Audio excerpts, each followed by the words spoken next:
Grace Whitmore stood on the sidewalk in her bathrobe at 3 in the morning, watching the only home she had left in the world turn into a wall of orange light. Her mother's house, her mother's memory, gone in under an hour. She called her sister first, before she even called the fire department twice more to beg them to hurry. Her sister picked up on the fourth ring, heard the panic in Grace's voice, heard the sirens screaming behind her, and said 4 words that Grace would never forget for the rest of her life.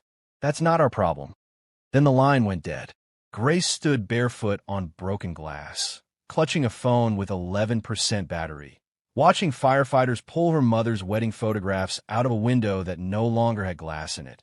And she understood, in that single moment, that the fire was not the only thing burning her life to the ground that night.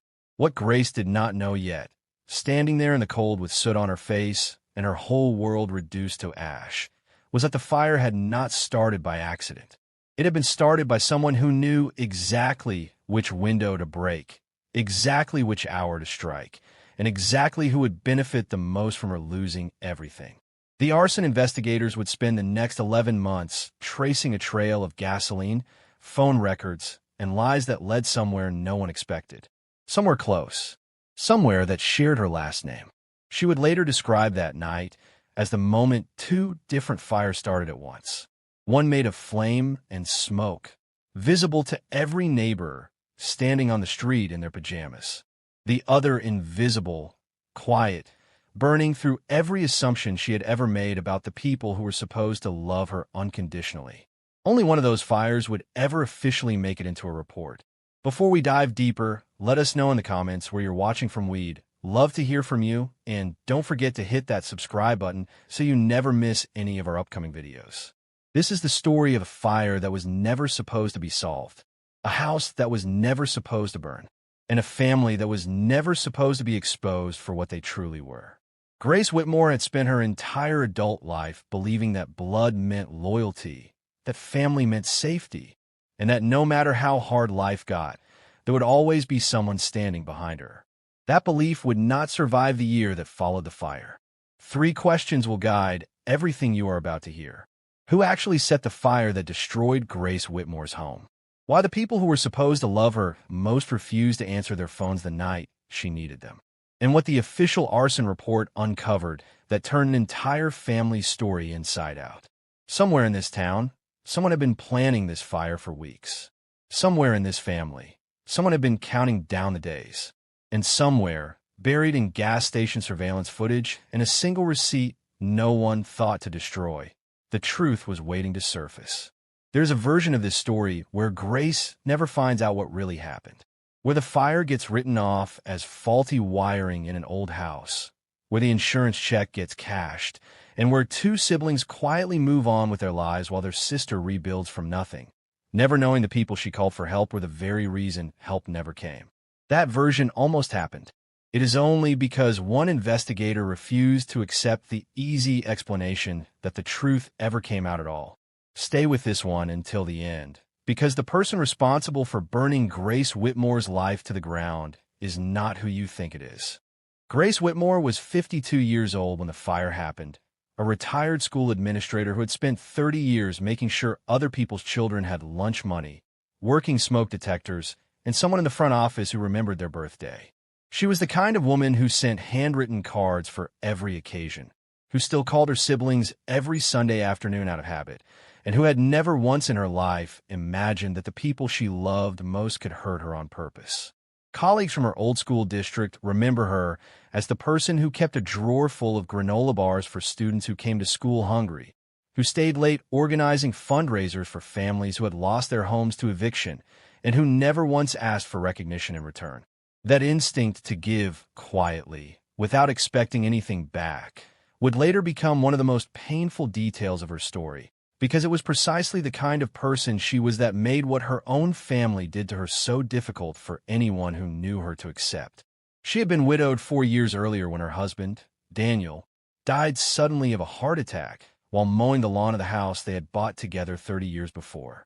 Neighbors remember Grace kneeling on the grass beside him for nearly 20 minutes before paramedics arrived, refusing to let go of his hand even after they told her there was nothing more to be done.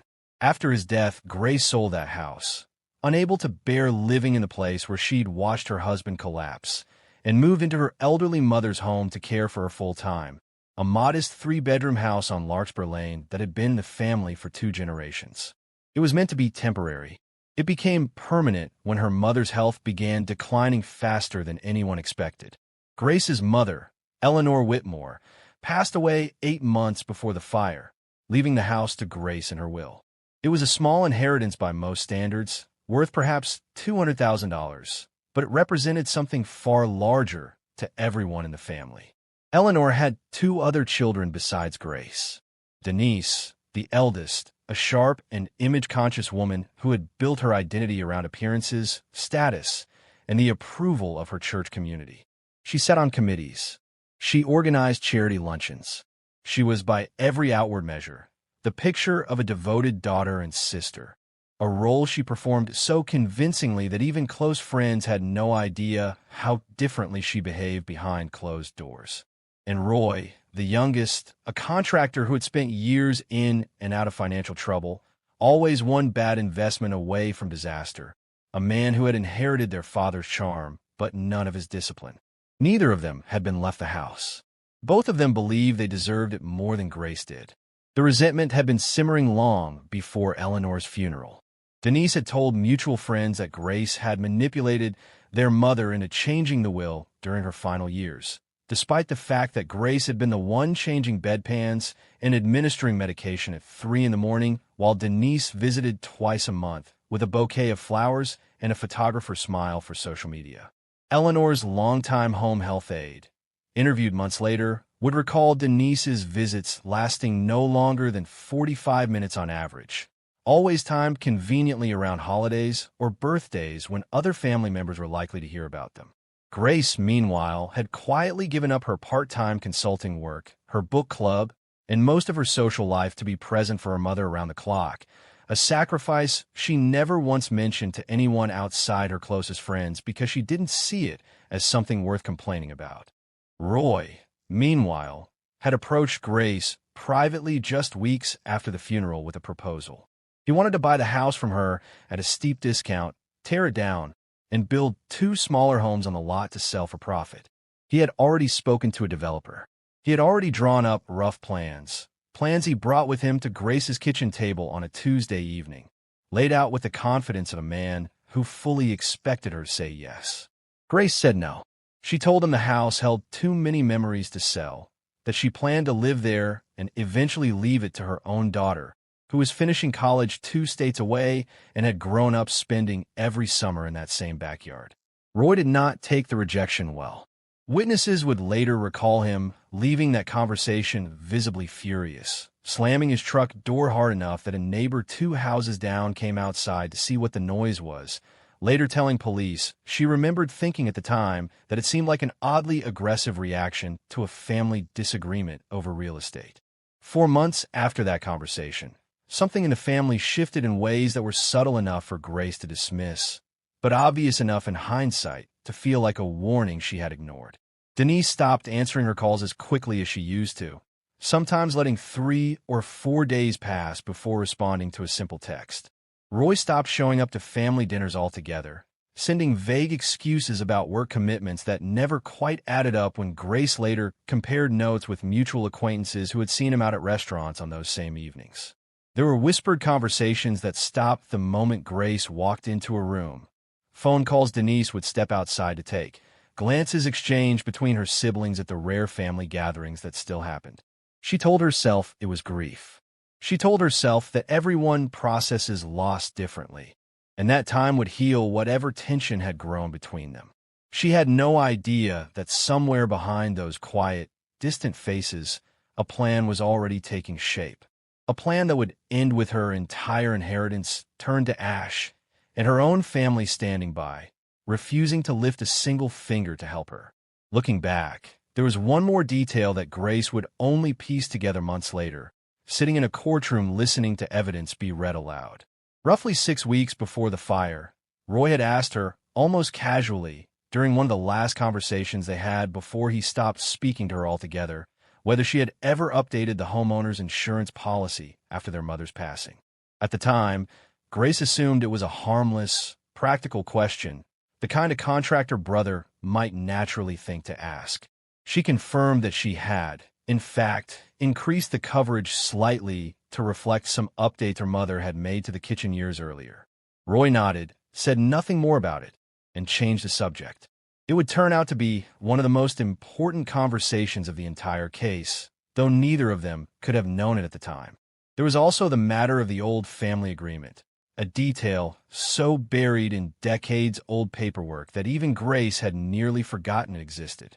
Their father, Harold Whitmore, had drafted a simple side letter back when he and Eleanor first purchased the Larkspur Lane property, stating that in the event the house was ever destroyed or sold, any insurance proceeds or sale proceeds would be split evenly among all three of his children, regardless of who held the deed at the time.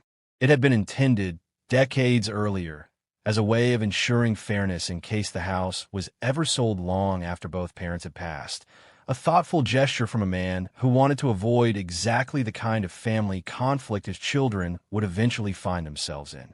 Eleanor's will left the property itself to Grace, but the old side letter, still technically valid under state law, remained in effect for any insurance payout tied to the structure. Grace did not even remember this document existed until investigators produced a copy of it during the case, explaining that it had likely been the very detail that made the house, rather than any other form of inheritance, so valuable to Roy and Denise. A deed alone would have given Grace sole ownership with no way for her siblings to benefit.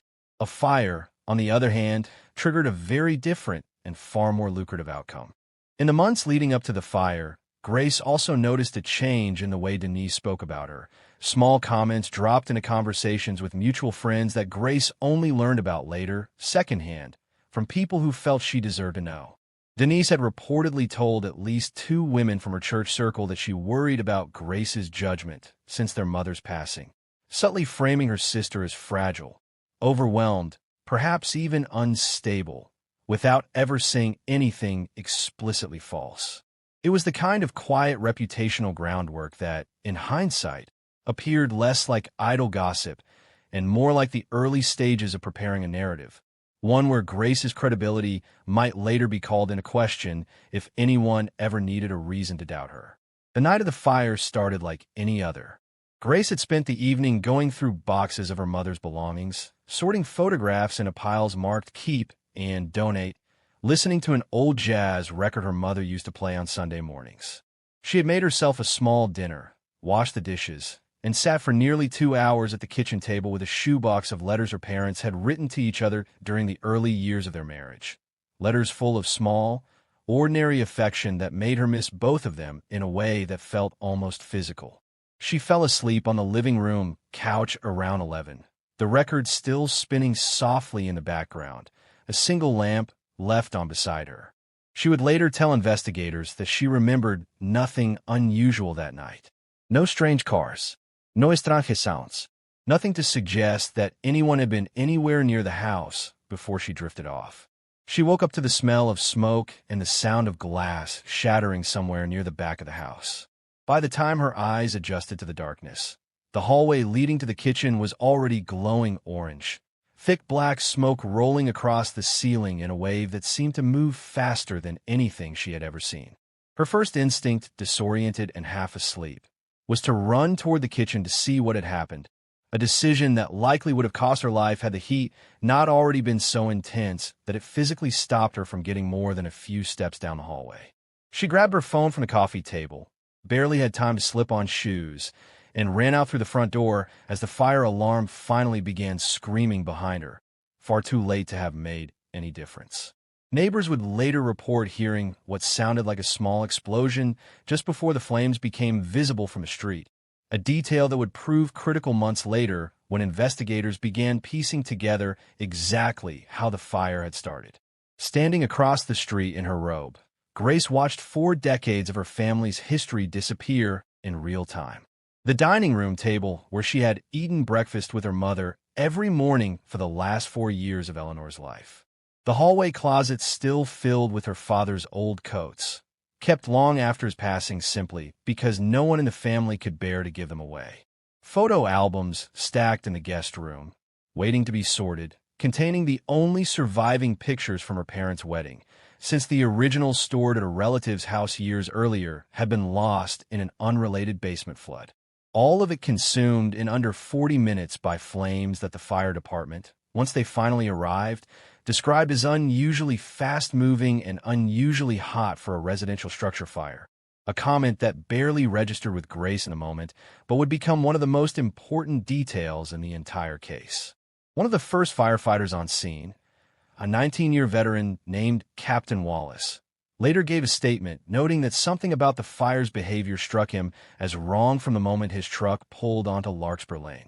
Ordinary residential fires, he explained, tend to follow a relatively predictable pattern of spread, moving room to room as materials ignite in sequence. This fire had multiple points of intense heat simultaneously, and it had already breached the roofline by the time his crew arrived, a level of destruction that should have taken considerably longer under normal circumstances. He would later testify that this observation was the first domino in what became a full arson investigation, though at the time, standing in the driveway with his crew working desperately to prevent the fire from spreading to neighboring homes, all he could think about was containment. It was in those first raw, disoriented minutes, phone in hand, voice shaking, that Grace called her sister. She needed somewhere to sleep. She needed someone to simply show up. Denise's response, delivered in a tone so flat and rehearsed that it barely sounded like grief for her own family's history at all, would replay in Grace's mind for the rest of the investigation. "That's not our problem." Grace called Roy next. He didn't answer. She called again 40 minutes later, standing in the fire department's makeshift waiting area while a paramedic checked her for smoke inhalation. He didn't answer that time either.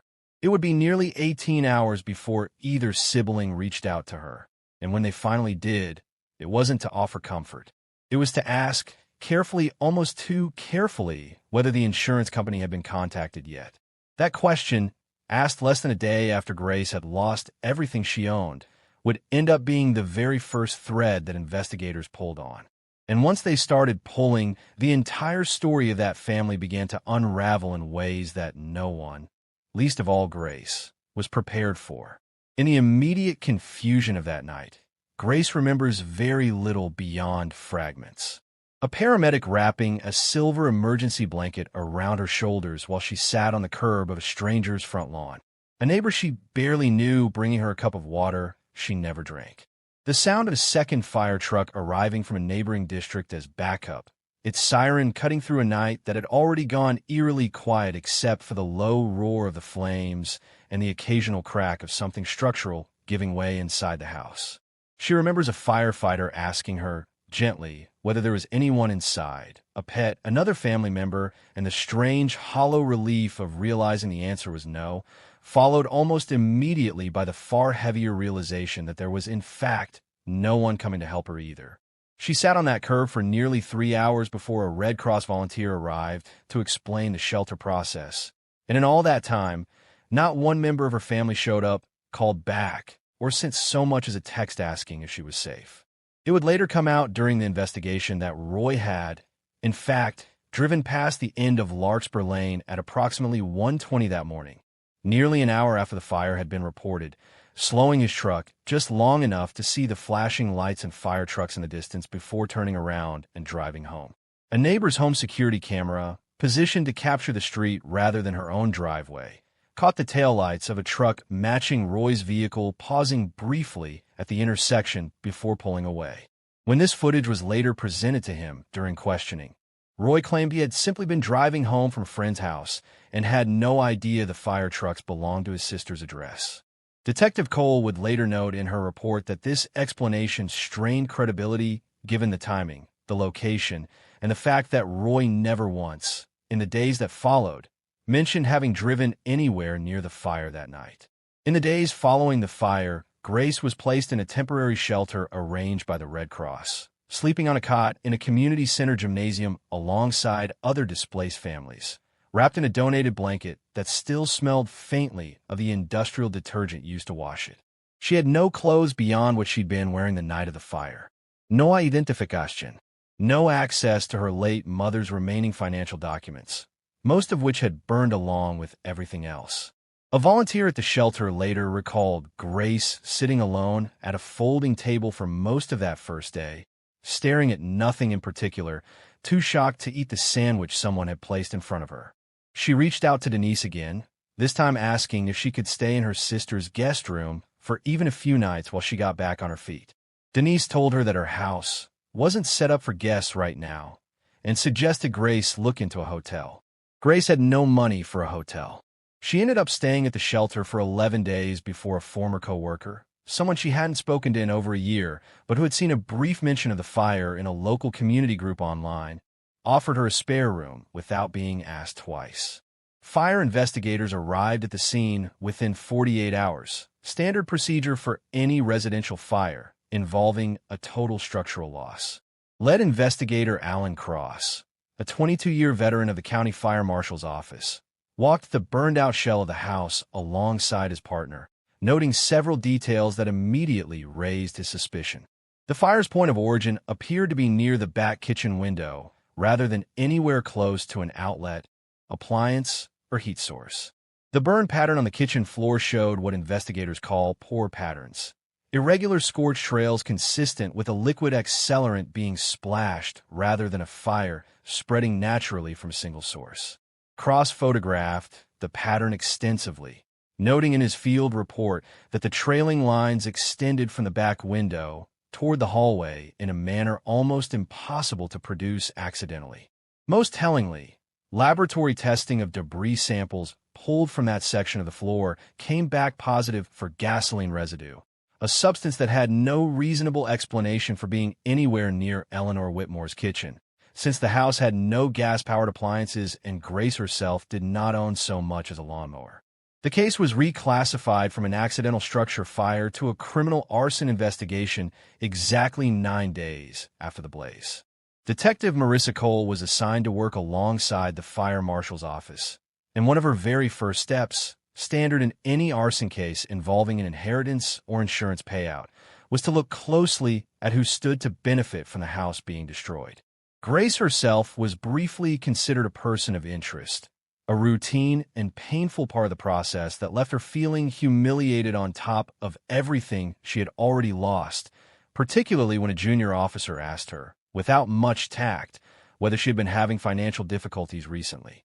But her alibi, corroborated by cell phone location data, placing her inside the house at the time the fire started, along with the fact that she had no life insurance-style windfall coming from a home she already legally owned, quickly cleared her from serious suspicion. Detective Cole would later admit in an interview that she never truly believed Grace was responsible, but protocol required ruling her out formally before the investigation could move forward with any credibility in court. That left two other names on Detective Cole's list: Denise and Roy. Financial records subpoenaed during the investigation revealed something Grace had no idea about. Roy was drowning in debt. His construction business had lost 2 major contracts in the previous year after a public dispute with a former client over shoddy workmanship. He was 3 months behind on payments for equipment he had financed to build the 2 homes he'd once pitched to Grace, and a lien had recently been filed against his property by a supplier he hadn't paid in over 90 days. Bank statements showed multiple overdraft fees stacking up over the preceding 4 months, along with a series of small, increasingly desperate loans taken out from at least 2 different short-term lenders at aggressive interest rates. The deal he wanted to make with Grace, the one she had turned down months earlier, wasn't simply an opportunistic business idea. It was, according to friends and colleagues later interviewed, close to his last remaining chance at avoiding bankruptcy. When Grace said no, that chance disappeared, unless the house disappeared instead, clearing the lot for a payout then insurance settlement, split evenly among Eleanor's 3 children under a clause investigators found buried in an old family agreement predating the will, could suddenly make possible again. Detective Cole's team pursued several other leads before Roy's name became the clear focus, following standard investigative procedure to rule out other possibilities. They looked into a former handyman who had done occasional work on the house and had once been overheard complaining about a dispute over payment with Eleanor years earlier. They looked into the possibility of a random act of vandalism, cross-referencing the fire with a string of unrelated break-ins that had occurred in a neighborhood roughly 3 miles away around the same time. Both leads were exhausted within the first month, neither producing any forensic or circumstantial connection to the fire on Larkspur Lane. It was only after these avenues were closed off that investigators turned their full attention back to the family itself and to the strange 18-hour silence from both siblings on the night their sister's home burned down. During this period, Grace herself became an unlikely but essential partner in the investigation, something Detective Cole would later credit as unusual but invaluable. Rather than stepping back and letting the process unfold at its own pace, Grace began compiling her own written timeline of the tensions leading up to the fire. Small conversations she almost hadn't thought worth mentioning, dates she cross-checked against her calendar, and old text messages recovered from a cloud backup of her destroyed phone. She handed Detective Cole a folder containing screenshots of the exchange with Roy about the failed house sale, notes about Denise's growing distance, and even a handwritten log of which family members had and had not reached out to her in the days after the fire. Detective Cole later said in an interview that while none of Grace's notes constituted hard evidence on their own, they gave investigators a clear map of where to look, effectively narrowing weeks of potential legwork into days. It was, in a strange way, the same instinct that had made Grace so effective in her old job, the quiet habit of noticing details other people overlooked and writing them down before they could be forgotten. The investigation also uncovered a secondary detail that, while not directly tied to the arson charge itself, added another layer to the picture prosecutors eventually presented in court. Roy had, in the weeks before the fire, quietly reached out to 2 separate real estate contacts to gauge interest in the vacant lot the house would leave behind, going so far as to request rough estimates on what 2 smaller homes might sell for once built. Neither contact was aware at the time that the current house was still standing and occupied, and both later provided their email exchanges with Roy to investigators once subpoenaed, exchanges that made clear he was already planning the next phase of his scheme before the fire had even happened, treating the destruction of his sister's home as a foregone conclusion rather than a hypothetical outcome. Gas station surveillance footage, obtained through a warrant nearly 6 weeks into the investigation, showed a truck matching the description of Roy's vehicle pulling into a station 11 miles from Larkspur Lane at 9:47 the night of the fire, 3 hours before flames were first reported. A grainy but unmistakable clip showed a man in a baseball cap filling 2 red gas containers rather than his truck's fuel tank, glancing over his shoulder twice while the containers filled, a gesture the responding detective described in her report as consistent with someone checking to see if they were being watched. The investigators cross-referenced the truck's license plate against DMV records. It matched Roy Carver's vehicle exactly. When detectives brought the footage to Roy for questioning, he claimed the gas was for a generator at a job site. No job site with a generator on record could be found anywhere in the county for that week, and when pressed for the address of the site in question, Roy gave 2 different locations in 2 separate interviews, a discrepancy that did not go unnoticed by Detective Cole. Alongside the gas station footage, the forensic team recovered a partial receipt from the bottom of one of the melted trash bins near the side of the house, a piece of evidence that nearly went unnoticed during the initial debris collection. The receipt, badly charred but partially legible after being processed by a document examiner, showed a purchase timestamp of 9:52 that night from the same gas station captured on the surveillance footage, and listed 2 items consistent with the red containers seen in the video. Investigators theorized that Roy had discarded the receipt at the house itself, perhaps out of nervous carelessness, perhaps assuming the fire would destroy it entirely along with everything else, not realizing that the metal trash bin it landed and would partially shield it from the worst of the flames. It became, in Detective Cole's own words during a later interview, the kind of mistake that breaks a case wide open, the single physical link connecting Roy directly to the scene on the night in question, independent of any phone record or witness statement. Detective Cole also brought in a forensic accountant to trace the full picture of Roy's financial collapse, producing a timeline that would later be presented in court showing a steady, well-documented slide toward insolvency over the 18 months preceding the fire. The accountant's report detailed missed loan payments, a failed attempt to refinance his business equipment, and a pattern of increasingly large cash withdrawals in the weeks before the fire. Withdrawals investigators believed were used, at least in part, to purchase the gas containers and cover his tracks in cash rather than leaving a car transaction that could be traced more easily. When cross-referenced against the timeline of his failed proposal to buy Grace's house, the financial pressure Roy was under became impossible to separate from his motive, painting a picture, as the prosecution would later argue, of a man who saw the fire not as an act of malice against his sister specifically, but as the only remaining exit from financial hole he had dug for himself and saw no other way out of. Meanwhile, something else had caught Detective Cole's attention that would prove to be the twist no one, including Grace, saw coming. Denise's phone records, obtained during the same warrant process, revealed a pattern of calls between her and Roy in the 72 hours leading up to the fire that neither sibling had disclosed during initial interviews. 11 calls in 3 days, several lasting more than 20 minutes. An unusually high volume of communication for two siblings who, according to Grace, rarely spoke to each other directly without her in the middle of the conversation, acting as the family's unofficial peacekeeper. Detective Cole laid the call log out on a whiteboard during a briefing with her team, marking each call's time and duration, and noted that the frequency increased sharply in the final 24 hours before the fire, culminating in a burst of 3 calls within a 2-hour window that afternoon. The final call between them took place at 10:14 the night of the fire, roughly 90 minutes before it started, and lasted 6 minutes and 40 seconds. When detectives pressed Denise on the content of that call, she initially claimed it had been about their mother's estate paperwork, a routine conversation between siblings handling leftover logistics after a parent's passing. But cell tower data placed Denise's phone not at her own home that night, as she had originally stated in her first interview, but within a 2-mile radius of Larkspur Lane, less than a 10-minute drive from the house that would soon be engulfed in flames.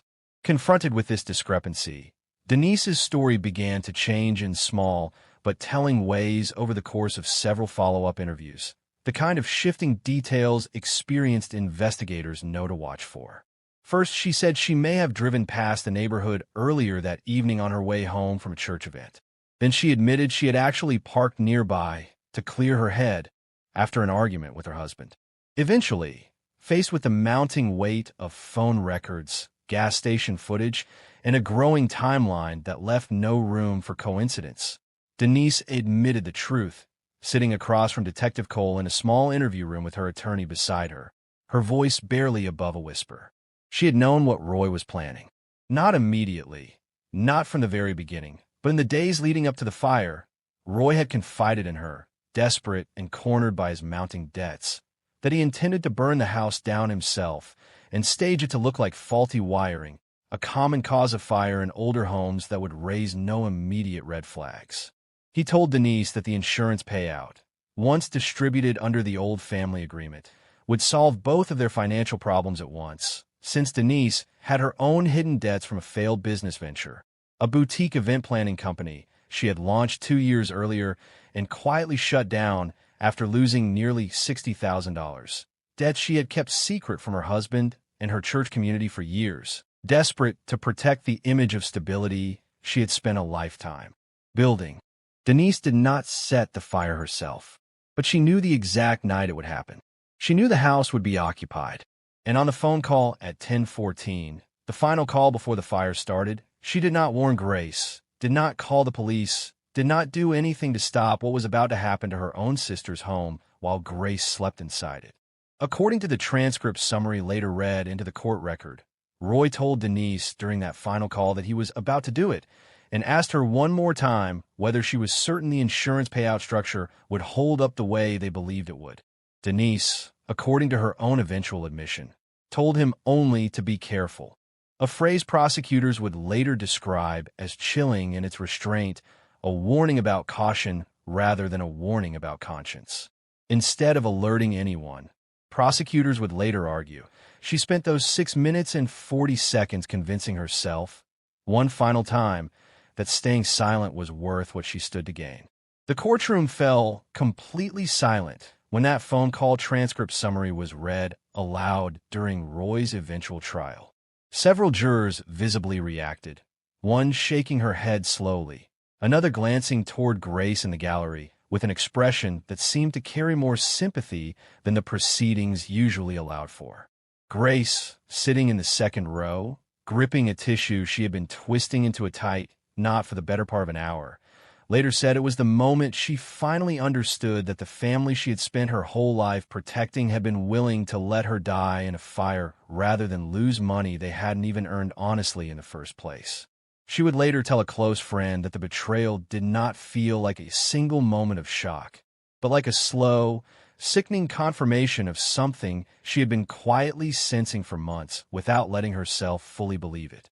What made the revelation even harder for Grace to absorb was learning, through the discovery process, that Denise had continued reaching out to her in small, almost performative ways in the weeks after the fire, sending a single sympathy card nearly 3 weeks in, forwarding a link to a donation page from a coworker rather than offering anything herself, gestures that Grace had, at the time, interpreted as her sister slowly coming around after the initial shock. Detective Cole would later describe this pattern as consistent with someone attempting to preserve deniability, maintaining just enough surface-level contact to avoid appearing completely indifferent, while carefully avoiding any conversation that might require her to explain where she had actually been the night of the fire or what she had actually known. Grace, reviewing the timeline months later with her attorney, realized that every one of Denise's post-fire gestures had come only after major developments in the investigation became public knowledge in the small town. Never before a detail that made the gestures feel less like compassion and more like damage control. During cross-examination, Denise's own attorney attempted to frame her silence as fear rather than complicity, arguing that she had been intimidated by Roy, a larger and more forceful personality who had allegedly threatened, in vague terms, to expose her hidden business debts to their mother's estate attorney if she interfered with his plan. Denise herself testified to this version of events, describing herself in tears as a woman caught between two impossible choices, protecting her sister or protecting the secret that had defined years of her life. Prosecutors countered this narrative by pointing to the tone of her own text messages with Roy in the days before the fire, messages that showed active participation in discussing insurance logistics rather than the passive fear she claimed to have felt, including one message sent 4 days before the fire in which Denise asked Roy directly how quickly an insurance claim would typically be processed for a total loss. The jury, weighing both accounts, ultimately found her culpability significant enough to support the accessory charge, though the plea agreement she accepted shortly afterward meant the question was never formally put to a full verdict. Roy Carver was arrested and charged with first-degree arson and attempted insurance fraud. Denise, though she had not physically set the fire, was charged as an accessory after the fact for withholding critical information from investigators during the early stages of the case, information that could have led to an earlier arrest and, more importantly, could have warned Grace before her home was destroyed. Roy ultimately accepted a plea deal that spared him a lengthy trial in exchange for a reduced sentence of 7 years, a number that many in the community, and certainly Grace herself, felt fell painfully short of the danger he had put her in. His attorney argued during sentencing that Roy had not intended to harm his sister physically, that he genuinely believed the house would be empty, a claim Detective Cole's team disputed by pointing to Roy's own admission that he had seen Grace's car parked in the driveway when he drove past the house earlier that same evening on his way to the gas station.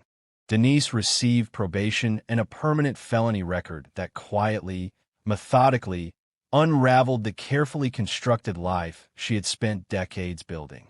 Her position on the board of her church's women's ministry was quietly not renewed. Longtime friends stopped returning her calls the same way she had once stopped returning Grace's.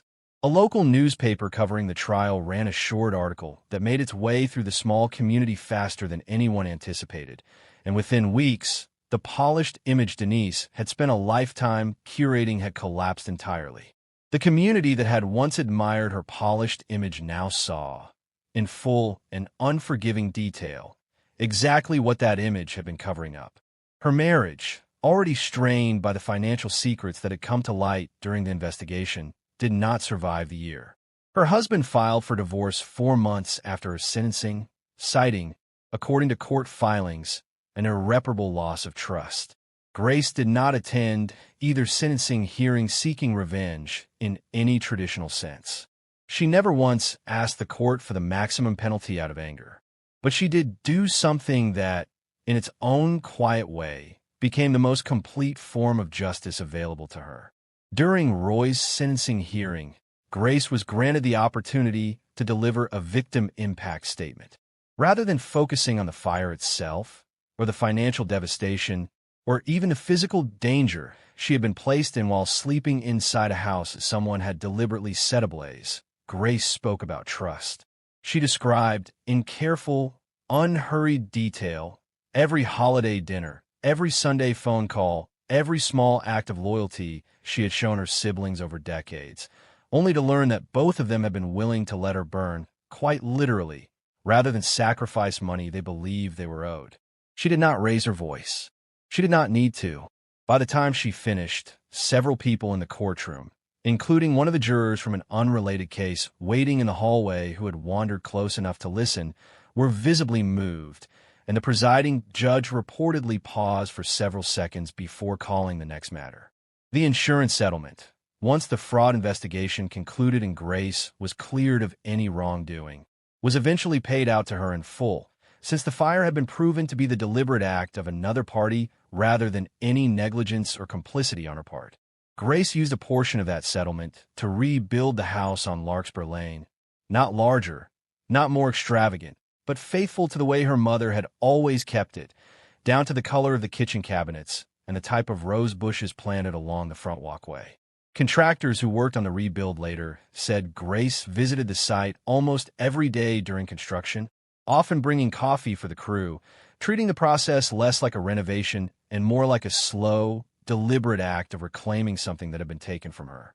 She used another portion to establish a small local fund supporting families displaced by house fires, individuals who, like her, found themselves suddenly homeless with nothing but the clothes on their back and nowhere obvious to turn, a fund that within its first year had already helped more than a dozen families secure temporary housing and replace essential belongings. She has never spoken to Denise since the day of the sentencing. Roy, from prison, has written her 3 letters. Grace has read none of them, choosing instead to keep them, unopened, in a drawer in her rebuilt kitchen, a small, deliberate reminder of exactly how far someone will go when they convince themselves that what they want matters more than who gets hurt along the way. Grace's daughter, who flew home the week of the trial and stayed with her mother through most of the proceedings, later said in a brief interview with a local reporter covering the case that the hardest part for her mother wasn't the financial loss or even the fear of having been asleep in a burning house. It was realizing that the version of her family she had spent her whole life defending to others, the version she had genuinely believed in, had never fully existed in the way she thought it did. Grace herself, when asked in that same interview whether she had forgiven her siblings, paused for a long moment before answering that forgiveness, for her, was less about excusing what they did and more about refusing to let their choices dictate the rest of her life.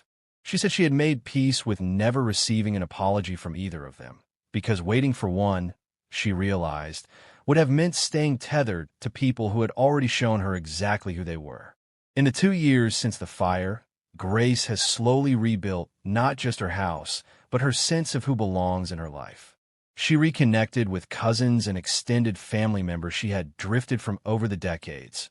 People who reached out after reading about the case in the local paper, some of whom admitted they had always sensed something calculating beneath Denise's polished exterior, but never felt it was their place to say so. She has become something of an informal advocate in her community for fire safety and family estate planning, occasionally speaking to local groups about the importance of understanding old family agreements and insurance documents before a crisis forces the issue into the open. She jokes when she tells this part of the story that she never expected surviving a fire to turn her into an accidental public speaker, but she has come to see it as one small, useful thing to come out of an experience that otherwise cost her nearly everything. The house on Larkspur Lane stands today, much as it always did, repainted in the same soft cream color her mother chose decades earlier. The rose bushes along the walkway, now fully grown back in. Grace still keeps a record player in the living room, still plays the same jazz albums some Sunday mornings, a quiet, deliberate act of reclaiming a ritual that was almost taken from her forever.